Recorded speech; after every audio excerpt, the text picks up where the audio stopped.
The Rada Cutlery Fillet Knife is used for cutting fish and filleting around bones with a flexible blade. This knife comes with a leather scabbard with a snap so it can be worn on a belt. The blade of the fillet knife is 7 1/8 inches long and is manufactured using T420 surgical grade stainless steel. The fillet knife is hollow ground and hand sharpened to a razor sharp edge. The handle is made from a black non-slip rubber. The overall length of the fillet knife is 12 1/4 inches. All Rada knives are 100% made in the USA in Waverly, Iowa. Rada Manufacturing Company started in 1948, and all Rada cutlery carries a lifetime guarantee. Mercer Culinary is obsessed with the food service industry. Everything we do is centered around how it affects culinary professionals and home enthusiasts. From classic styles to modern looks, we offer an array of cutlery brands, which feature exceptional quality and design, materials, and craftsmanship, honed to the exacting performance standard of the discriminating chef and food service professional. Our MX3, BPX, Zoom, Renaissance, Genesis, Millennia, Praxis, and Ultimate White lines offer the style and design tailored for your needs. Mercer has all the tools you need to make your job more enjoyable, easier, and more efficient.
Kansas City, we like to say we didn't invent barbecue, but we perfected it. We took a little bit from the South. I think we took a little bit from Texas, and I think we worked on it and changed it to be our personal taste. My preference is pork spare ribs, and I like to get whole spare ribs and cut them down myself to what's known as a St. Louis cut spare rib. That involves finding a great slab of ribs with some great marbling. First thing I do is flip it over so what is called bone side up.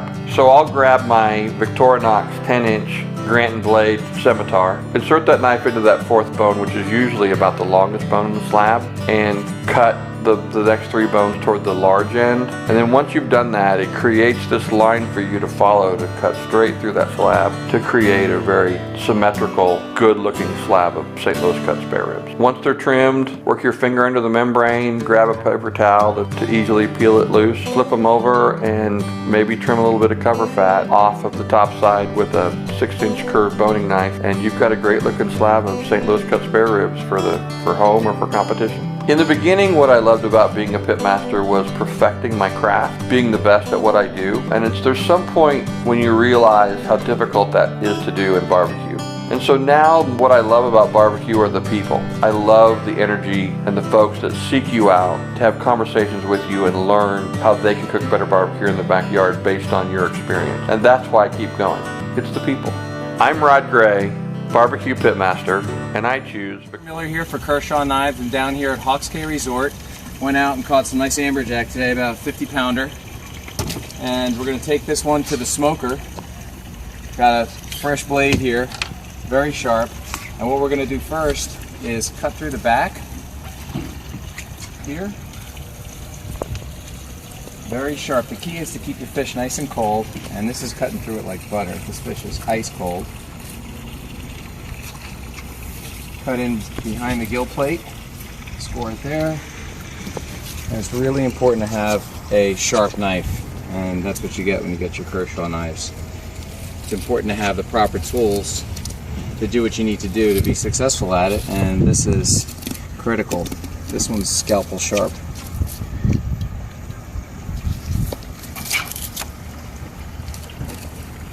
Sometimes when you have a big fillet, you can actually cut it down the middle, separate it, and do two halves. That way you're not working too hard with a giant, piece of meat.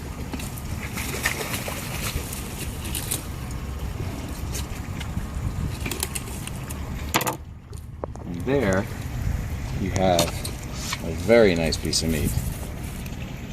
Like that. That's just 1/4 of the fish. And you see how sharp it gets. You get tight up against the spine and the rib cage and the backbones.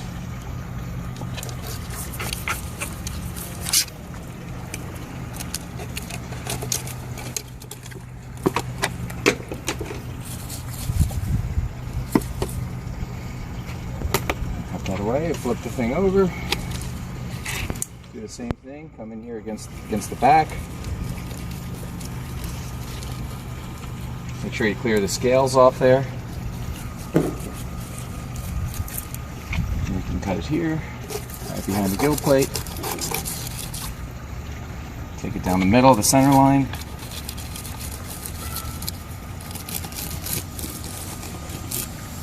And then we just follow all the bones right up to the spine.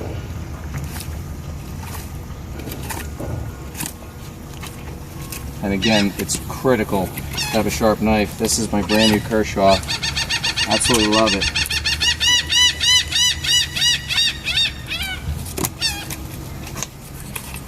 Look at that.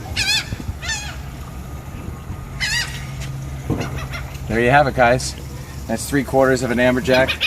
I'm gonna finish filleting this. Thanks for watching. Check out Kershaw.com. Get your Kershaw knives.